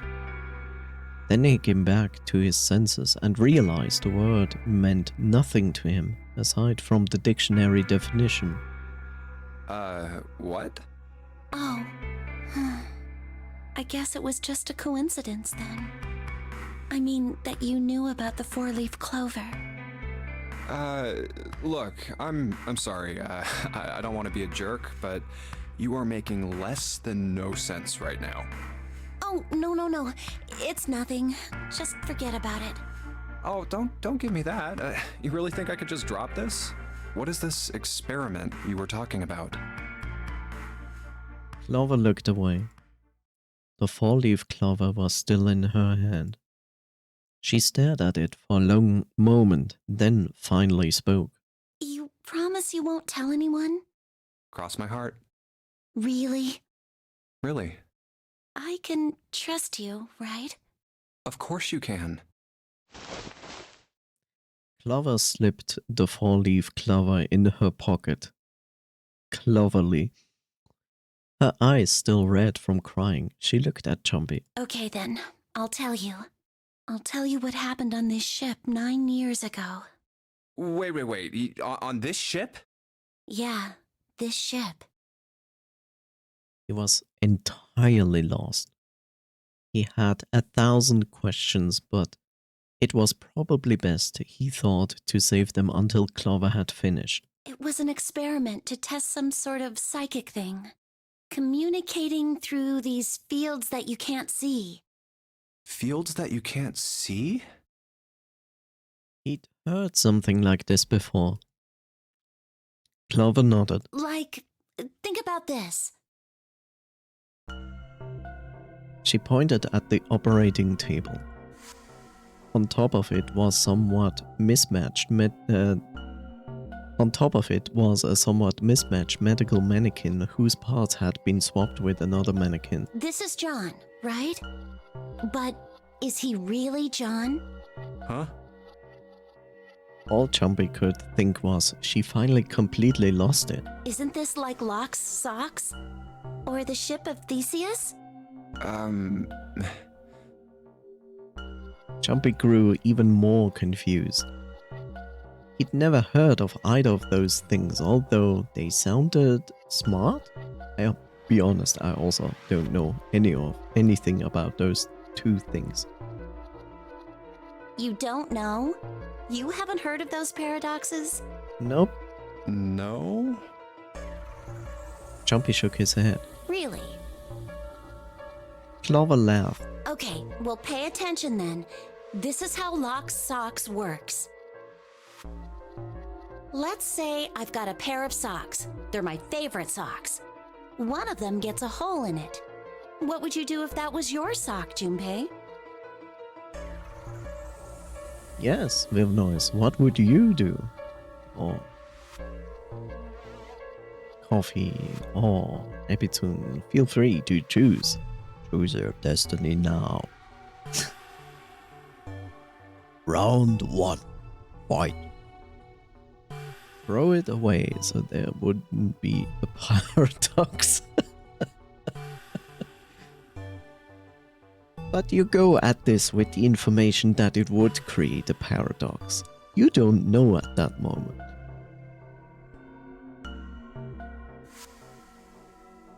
But throw it away is a choice.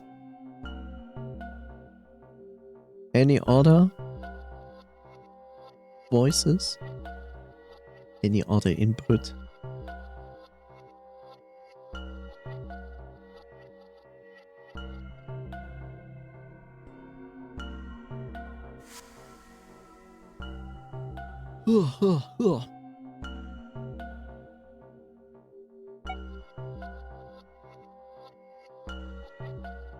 Okay, let's throw it away.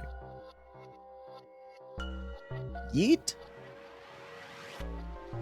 No, very nice. We are not going to do the back and forth game. Make a decision. Do you want to throw it away or patch it up? Make a choice now. Because otherwise I will be here for the next 10 minutes. Don't eat away your favorite socks. What are you doing? So you go with patch it up, okay? Yes? Confirm this.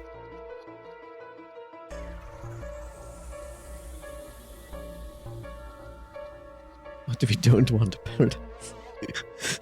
Damn it, Will Noise, please. Please, Will Noise, make a choice.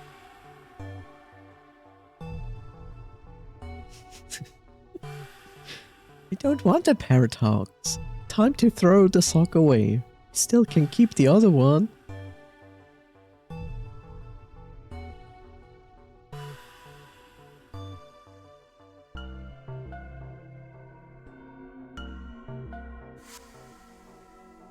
Right, final decision, and then a choice. Patch it up or throw it away.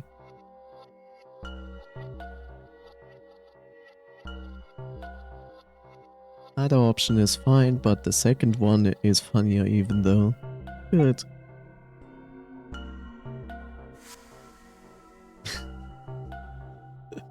Patch it up is what I would do, and we are about what you would do, so it's gonna be patch it up. 3, 2, 1. Well, I guess I'd patch it up. No, there's no but then we don't know. No, we will never know. Choices be made. Decisions, consequences. What throw it away would say. Maybe? But it would be the funnier option. Yeah?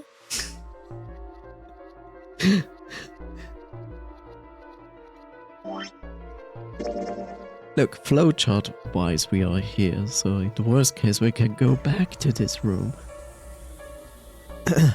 Potentially. Too late now. The comedy is gone. No fun anymore. Time to face your consequences. The end of the universe. Again. Get some cloth and close up the hole. But what if another hole opens? I'd add another patch, I suppose. What if another hole opened after that? Another patch, I guess? Well, let's say you just keep adding new patches. Until eventually, the original cloth of the sock is totally gone. Once you get to that point, can you really say they're the same socks you started with? Well, that's tough.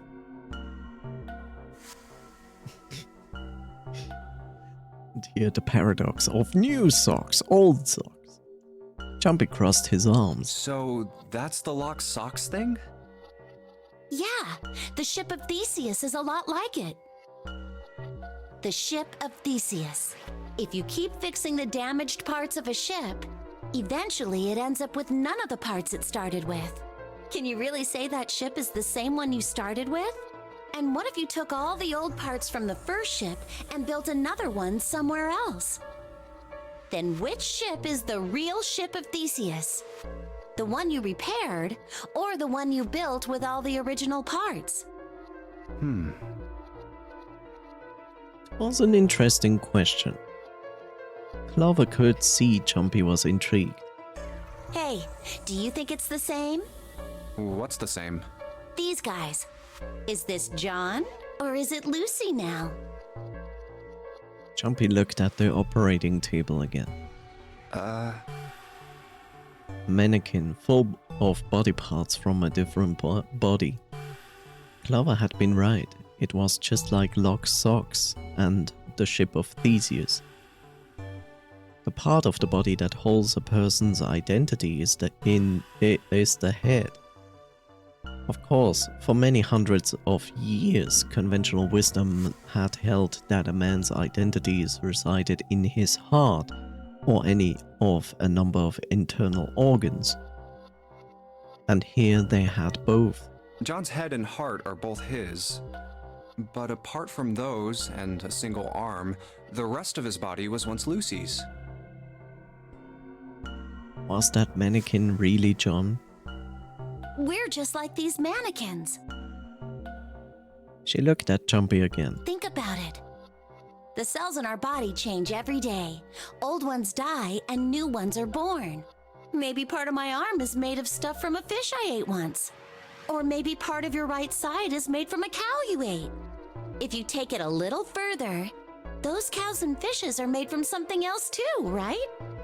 That's how we're all connected. Through fields that can't be seen with the naked eye. The silence was broken by Seven. Hey, what the hell is taking you two so long? Seven's head appeared in the doorway. He was not happy. How long are you gonna make me wait? We don't have time to screw around. Jumpy and Clover looked at each other. Clover looked at Jumpy as if to say there was a more she wanted to tell him. She shook her head. Whatever she had to tell him, she didn't want to tell him in front of Seven. Seven seemed to catch on. Oh? What were you two doing? Was this some sort of secret meeting? No, it wasn't. We were just Just... playing with the mannequins. Huh? Let's go, Junpei.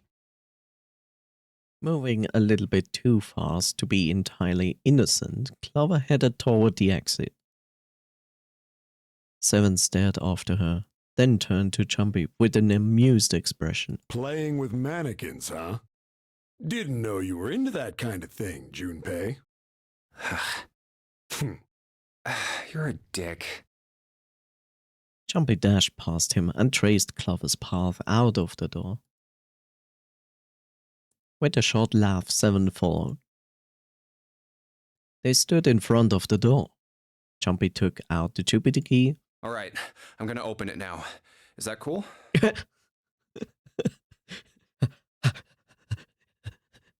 It's a door, and I have a key. I'm going to open it. It's going to be fantastic. It's going to be a surprise. It's going to be an entire new feeling. Doors opening. My new... You don't need to keep asking, just do it, all right? Fine then. He slid the key into the keyhole and turned it. He felt it unlock.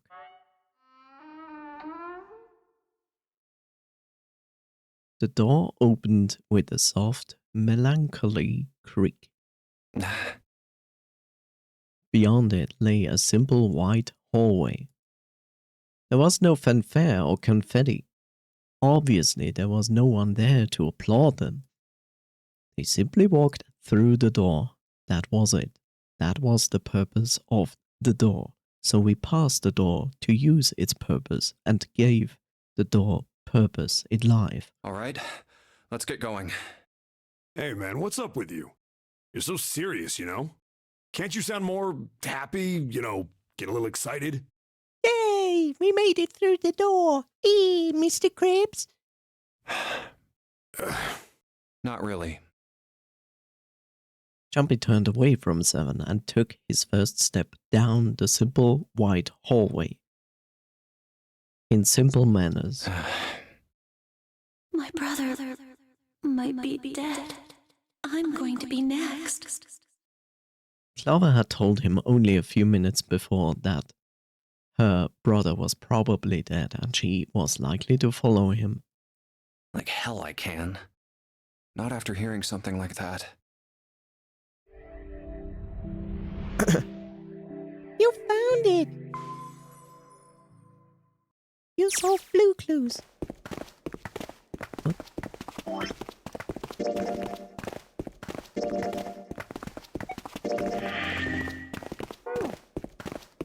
They left the operating room. The hallway took them around several corners and past several doors, but they were all locked. There too, huh? Every door in this place is locked up tight. How about that one? The final door was hidden in a corner of the hall. May as well give it a try. Jumpy grabbed the handle. As he made to push it open, a voice stopped him. The voice came from behind him and belonged to neither Seven nor Clover. Jumpy! Huh? He spun around. He saw someone running toward him from the other end of the hallway. There were 3 people coming toward Jumpy and his companions. June? And Santa? And Lotus too? They pulled up short in front of Jumpy, breathing hard. Whoa! What the hell is this? What are you doing here? What? But we didn't... We are so disappointed to see you alive. Before he could finish, Clover spoke. Hey guys, could you come take a look at this? She was standing near the end of the small hallway that branched off to the right. The rest of them ran over to her, curious to what she'd found. Look on the wall here. There was something on the wall at the end of the hallway. A map of the ship's interior? It says C deck. So it's the map for this floor then? Door 7. And... Door 8. Yep, they both eventually end up at this hallway. In fact, Yeah, isn't that what I said? We aren't going to be split up permanently till we find door 9. We might get separated for a little while, but we'll see each other again. Otherwise, we won't be able to open door 9. That's how the nonary game works. I see. Jumpy looked at the map of the ship's interior again. Wait a sec. Hey, could this lead to... As he looked more closely, his surprise and excitement gave way to weariness. Oh, You've got to be kidding me. One by one, the others saw what he'd seen. We may as well go. yeah. They moved as one for the door. Oh, almost forgot. We should keep this. He pulled the map from the ship's interior off the wall, put it in his pocket, and followed the others. The 6 of them stood in the front of the door, arrayed in a semicircle. Santa stepped forward. He took hold of the door and spoke without looking back at the other 5. Ready? I'm gonna open it.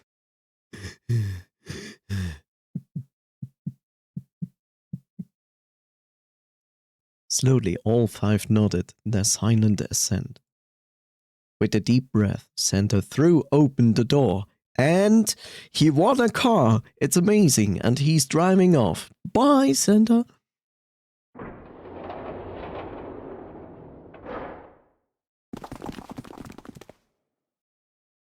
They poured through the doorway and into the room. Even without looking around, each one of them knew where they were. I knew it. They were just where the map said they would be. Honda Civic. We're back. In the hospital room. Yay! Where are we, Flo? Like, okay. What was that here? 1, 6, and 2. Okay. The question is, do we need to continue? Yeah, we should. Until we reach the other section. I see. I believe I understand what you're saying. Do you now? And we moved on to this. So basically we did this, and we're here. We can basically skip this part, go here, and make another decision. So the decision is either this way or the middle way, the left way or the middle way. Both lead to apparently 2 endings.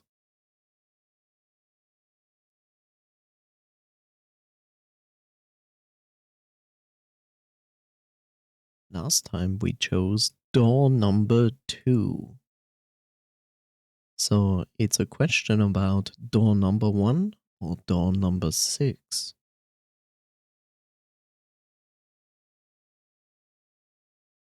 One, two, three, four. All right, 7 pieces.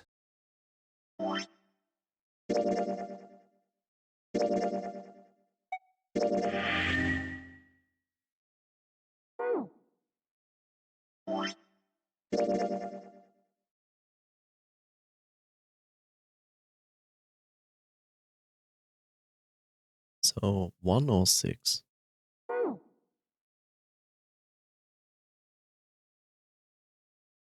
Pieces of paper they folded up lay on the ground next to Jumpy's legs, and blah blah blah. Everybody has pulled them together. Just and double checking, make but a everyone choice. wrote their code name and a door number they want, right? I'll hop off the stream for now. Then I will take this moment to save here. Thank you so much, Bill Noise. Have a wonderful rest. I will save here, not continue. We can continue this next time when you are back.